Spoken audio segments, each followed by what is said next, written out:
টি-20 বিশ্বকাপে প্রথমবার খেলতে এসে পাপুয়া নিউগিনির বিপক্ষে ঐতিহাসিক জয়ে চমক দেখিয়েছিল উগান্ডা।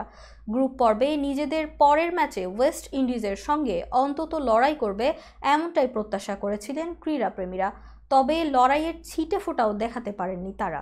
আকিল হোসেনের ফাইফারে স্রেফ উড়ে গেছে ব্রায়ান মাসাবার দল। উগান্ডাকে মাত্র ৩৯ রানে অল আউট করে ১৩৪ রানের বড় জয় পেয়েছে ওয়েস্ট ইন্ডিজ।